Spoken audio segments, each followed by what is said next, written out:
अगर गौर करें तो हम पाएंगे कि भगवान श्री कृष्ण का पूरा जीवन मैनेजमेंट की प्रयोगशाला जैसा है। कुरुक्षेत्र में दो सेनाओं के बीच खड़े होकर भारी तनाव के समय उन्होंने अर्जुन को जो ज्ञान दिया वह दुनिया में श्रेष्ठतम है। गीता का जन्म हुआ युद्ध के मैदान में दो सेनाओं के बीच। जीवन की श्रेष्ठतम बातें भारी तनाव और दबाव में ही बाहर निकलती हैं। अगर आप दिमाग को शांत और मन को स्थिर रखने की कोशिश करें तो सबसे बुरी परिस्थितियों में भी अपने लिए कुछ बहुत बेहतरीन निकाल पाएंगे। यही सिखाते हैं भगवान श्री कृष्ण।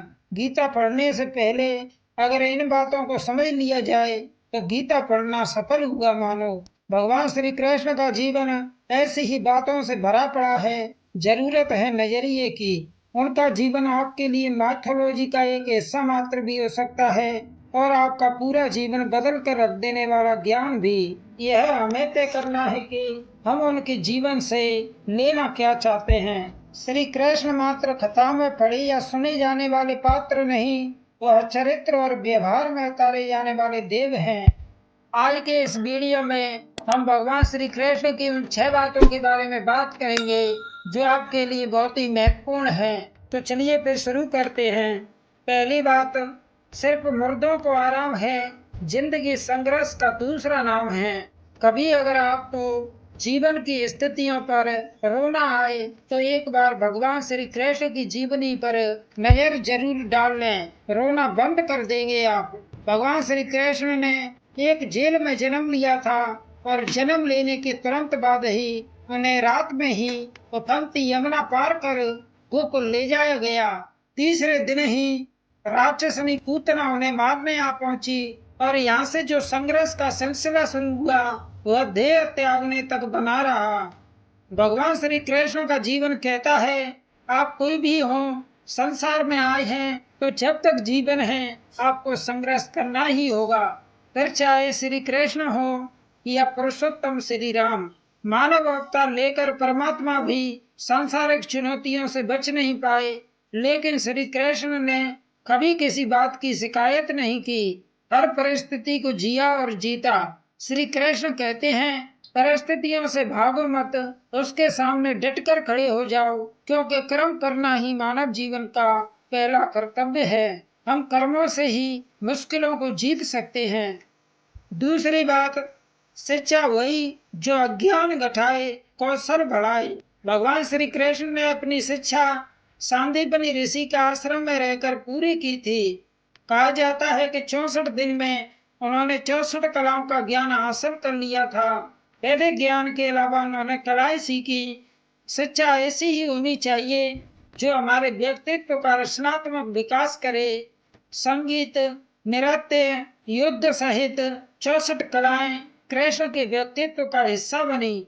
अगर आप विद्यार्थी हैं तो खुद को सिर्फ किताबी ज्ञान तक सीमित न रखें, अपने कौशल पर ध्यान दें, हरफन मौला बने। अगर आपके बच्चे स्कूल में पढ़ते हैं तो उन्हें अपने व्यक्तित्व को कौशल समृद्ध करने को प्रोत्साहित करें, उनमें कोरा ज्ञान न भरें। उनकी पढ़ाई ऐसी हो कि उनकी रचनात्मकता को नए आयाम मिले। तीसरी बात है, प्रेम बचा रहेगा शेष, रिश्तों में करें निवेश। भगवान श्री कृष्ण ने जीवन भर कभी उन लोगों का साथ नहीं छोड़ा जिनको मन से अपना माना।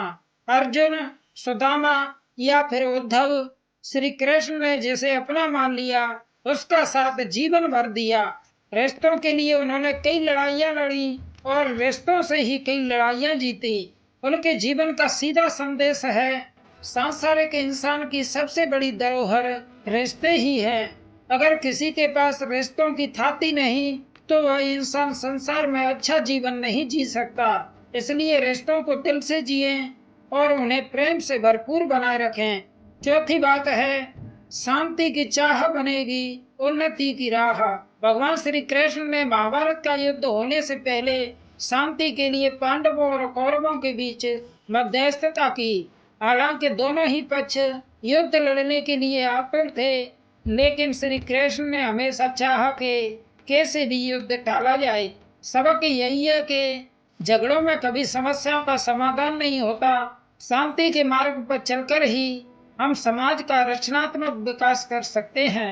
श्री कृष्ण ने समाज के लिए और मन के लिए शांति को ही सर्वोपरि कहा। उन्होंने समझाया कि कोई भी परेशानी तब तक मिट नहीं सकती जब तक शांति न हो। शांति से ही सुख मिल सकता है, वह चाहे व्यक्ति को हो या समाज की। शांति से ही उन्नति संभव है। पांचवी बात है, तात्कालिक आवेश में लोच, जरूरी है दूरगामी सोच। महाभारत की कहानी में जुए की घटना के बाद पांडवों को वनवास हो गया।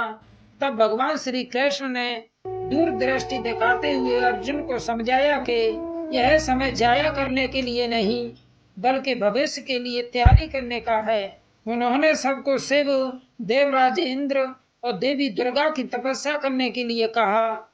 श्री कृष्ण जानते थे कि दुर्योधन को कितना भी समझाया जाए, वह पांडवों को कभी उनका राज्य नहीं लौटाएगा।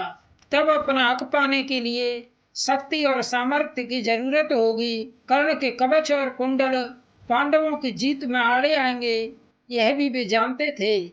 उन्होंने हर चीज पर बहुत दूरगामी सोच रखी। कोई भी फैसला तात्कालिक आवेश में नहीं लिया।